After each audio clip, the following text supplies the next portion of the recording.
Bonjour à toutes et à tous, bienvenue sur KTV Kwezi FM, le 106.9 pour un temps de parole, toujours en direct à la radio et à la télévision. Notre invité ce matin n'est autre que Ben Issa, le patron des finances au conseil départemental. Ben, bonjour. Oui, bonjour Maureo Maurez. Merci d'avoir accepté notre invitation. Évidemment, vous vous en doutez, on va parler pépette, on va parler argent, on va parler oseille, on va parler dette également. Mais on va commencer à parler tout de suite de ces recommandations proposées par la Cour des comptes. Elle propose clairement de faire des économies de 9 millions sur la masse salariale. On sait qu'il y a 110 millions, je crois, la masse salariale. Il faut arriver à 101 millions. Comment vous allez faire ? Écoutez, c'est une recommandation qu'ils nous avaient fait depuis l'année dernière. Ils l'ont proposé sur la première partie de leur travail qu'ils nous ont rendu au premier semestre.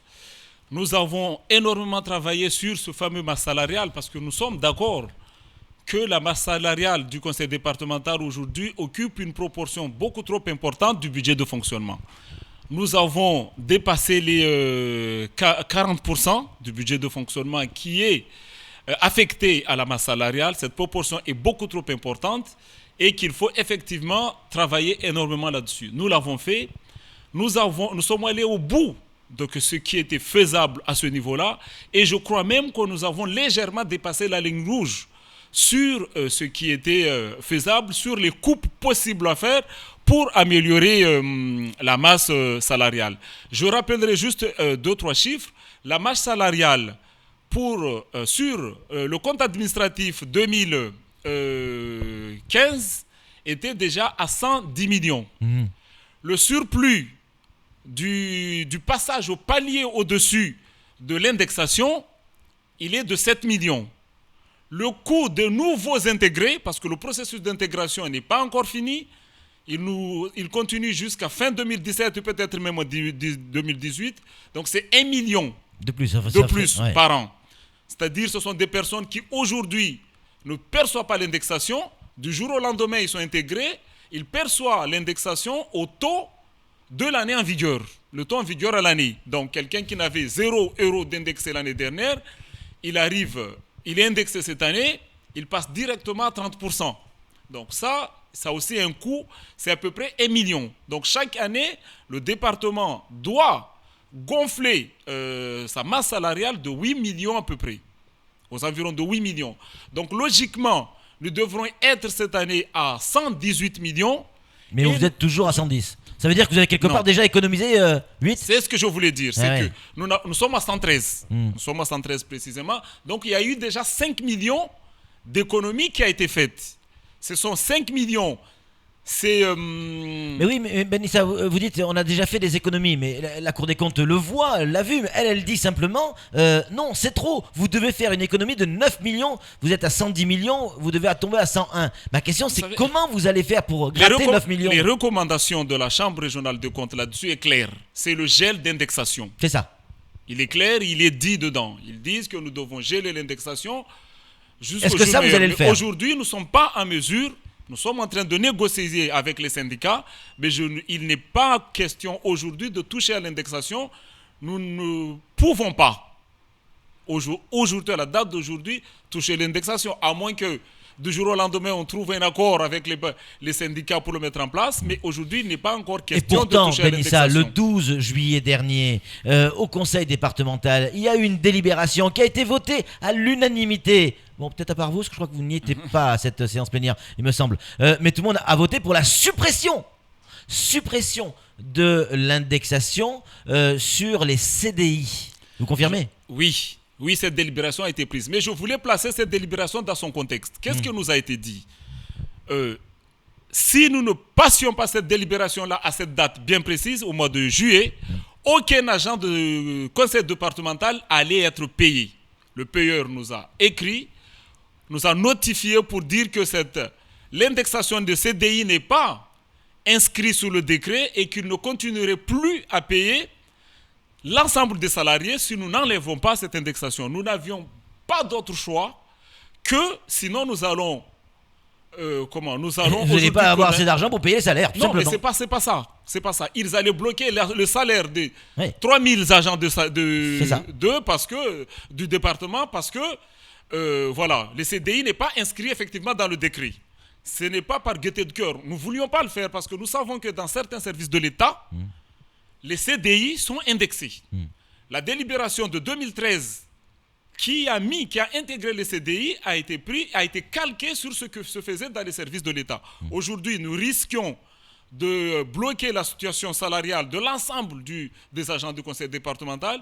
Il n'y avait pas d'autre choix que de faire passer cette délibération en ce moment bien précis. Benissa, est-ce que vous avez certainement entendu le préfet, c'était hier matin sur cette antenne, il nous expliquait clairement que lui, il avait très peu de marge de manœuvre pour prendre une décision. Il va être obligé de suivre, si l'on en croit, ce qu'il a laissé entendre, on peut lire entre les lignes, obligé de suivre les recommandations de la Cour des comptes. Donc ça va devenir compliqué pour le conseil départemental là.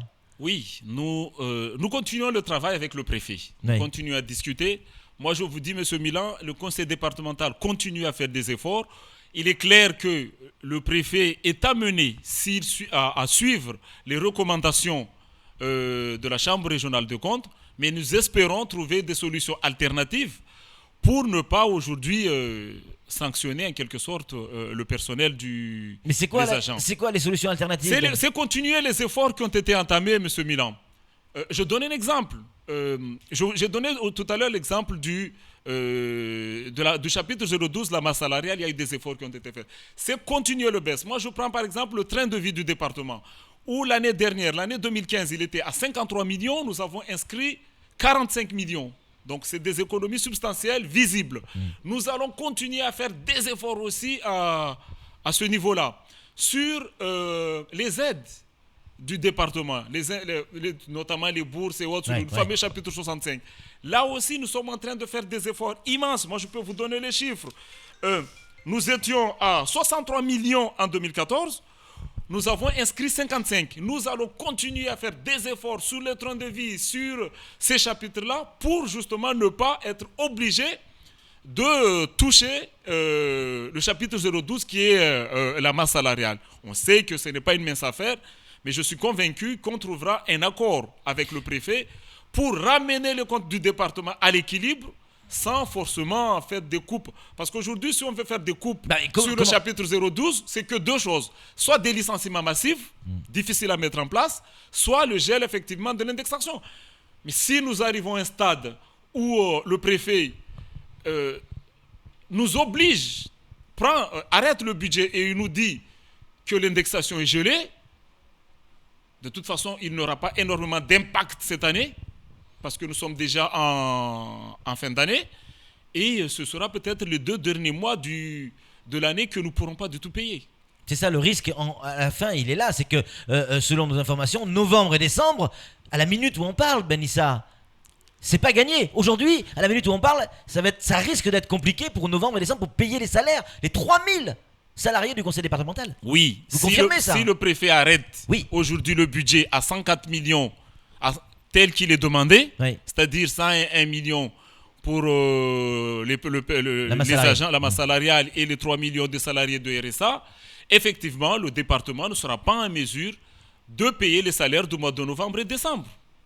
Les comptes sont ainsi. C'est pour ça que nous continuons à travailler avec le service de la préfecture pour pouvoir arrêter le budget tel que nous l'avons inscrit à notre DM1, c'est-à-dire les 113 millions. Qu'est-ce qui est le plus important pour le conseil départemental? La masse salariale ou le fait d'être en fait à l'équilibre? Parce que ce qu'attend le préfet et la Cour des comptes, c'est quoi? C'est d'être à l'équilibre. Au bout du compte, c'est ça. C'est que le conseil départemental soit à l'équilibre. Vous savez, cette nouvelle majorité est arrivée en 2015. Nous étions engagés que dès 2016 d'atteindre un équilibre d'exercice, nous l'avons fait. Nous nous engageons aussi à arriver à l'équilibre total de la section de fonctionnement en 2017. Nous y arriverons. Mais nous voulons atteindre cet équilibre-là sans heurts. C'est surtout ça, ce qui est le plus important. Sans heurts sur le plan social? Oui, sur le plan social et le plan du personnel aussi. Il est important que le département arrive à l'équilibre. Pas seulement l'équilibre, mais qu'il dégage une épargne nette pour relancer les investissements. Parce qu'à terme, c'est ça, nous sommes des élus, nous sommes jugés sur notre capacité à effectuer des investissements sur le territoire. Pour pouvoir faire ces investissements-là, nous devons dégager une épargne nette qui sera affectée sur la section d'investissement pour le faire. Et notre objectif premier, c'est d'arriver à ce stade-là. Mais comment y arriver tout en maintenant un climat social correct au niveau de la collectivité? Voilà le problématique, monsieur Milan. Donc ça reste quand même une situation inquiétante parce que si on n'arrive pas à l'équilibre, évidemment vous allez vous retourner en disant mais l'État n'a pas payé tout ce qu'il nous devait. Je pense à quoi? Je pense notamment à ces impôts de tête, vous m'arrêtez si je me trompe, hein, à ces impôts sur le revenu de 2013 qui devaient revenir au conseil départemental, si ma mémoire est bonne.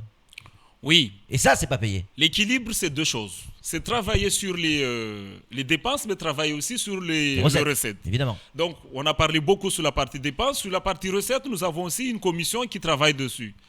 C'est aussi des recettes propres au département, telles que au niveau du foncier, nous sommes en train de travailler là-dessus. D'autres recettes, nous sommes en train de voir nos comptes au niveau, par exemple, de l'EDM. Nous nous apercevons qu'il y a plus d'1 million que nous devons toucher depuis 2014 au niveau de l'EDM et que nous n'avons pas encore réclamé et que l'EDM, bien sûr, n'a pas encore versé puisque nous n'avons pas réclamé. Oui. Nous sommes en train de faire le travail là-dessus, mais nous sommes aussi en train de renégocier avec l'État pour... Aujourd'hui, l'État s'est engagé sur 10 points à accompagner le département sur ses recettes. Oui. Si 2-3 de ces points-là ont été mis en œuvre, et parmi ces points-là, c'est les fameux 14 millions qui sont aujourd'hui disponibles, qui pourraient être immédiatement injectés sur le compte du département. Et vous voyez bien que si ces 14 millions sont injectés, nous non seulement on éteint un équilibre, mais nous devenons excédentaires sur la section de fonctionnement. Oui. Ces 14 millions, vous parlez de 14 millions, l'État s'est engagé à nous aider aussi sur d'autres points. La révision du DGF, que nous avons demandé, l'instauration du DGF région, nous ne percevons aujourd'hui 0 centime. Au niveau de l'ASE, l'État s'est engagé aussi. Mais toutes ces mesures-là, je crois qu'ils seront mis en place d'ici fin d'année et ils auront plus d'impact sur le budget 2017. C'est pour ça qu'aujourd'hui, je me permets de dire que nous atteindrons un équilibre et nous dégagerons même un excédent pour l'année 2017.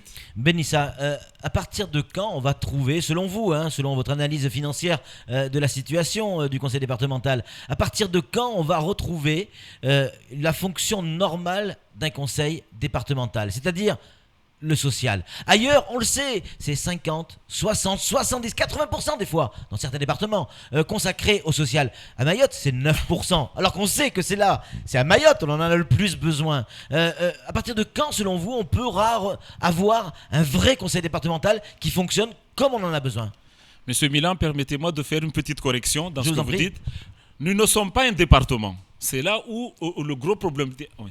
Nous sommes une collectivité unique à double compétence. Donc, sur le budget que nous percevons aussi, il s'agit d'une part du budget département et aussi un budget région. Donc, oui, nous devons améliorer aujourd'hui la proportion qui est allouée au social, peut-être pas au même niveau que les autres départements, parce que nous avons aussi cette compétence-là de la région qui doit aussi être accompagnée, notamment l'économie, qui aujourd'hui souffre énormément. À partir du moment où nous allons atteindre ces objectifs-là, quand on sera en mesure de dégager effectivement une épargne suffisamment importante. Je rappelle qu'en 2013, fin 2013, nous avions une épargne d'à peu près 60 millions. C'était avant la bascule fiscale. Dès lors que nous sommes passés sur la bascule fiscale, cette épargne-là est partie rapidement. Donc, si nous arrivons, et je suis convaincu qu'avec l'accompagnement de l'État, l'appui de l'État, puisque le gouvernement s'est engagé, qu'en 2017, nous pourrions dégager une épargne qui nous permettait... Ça veut dire qu'il va falloir faire des bénéfices au niveau du conseil départemental pour pouvoir assumer sa fonction normale qui est le social. Un excédent. Ouais.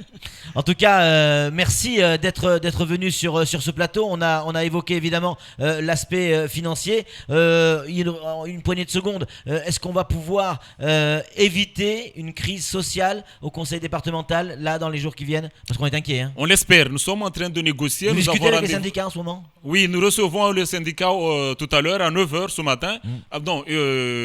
Hier matin, voilà. Ouais. Nous avons reçu le syndicat, nous sommes en train de discuter parce que l'objectif, c'est justement que ce mouvement de manifestation qui est en train d'être mis en place n'ait pas lieu pour que nous puissions travailler dans un climat apaisé. Merci beaucoup Benissa d'être venu sur ce plateau. Je sais que c'est pas facile en ces temps un petit peu perturbés, notamment sur le plan financier. Allez, c'est tout pour ce temps parole. Tout de suite, la suite de nos programmes.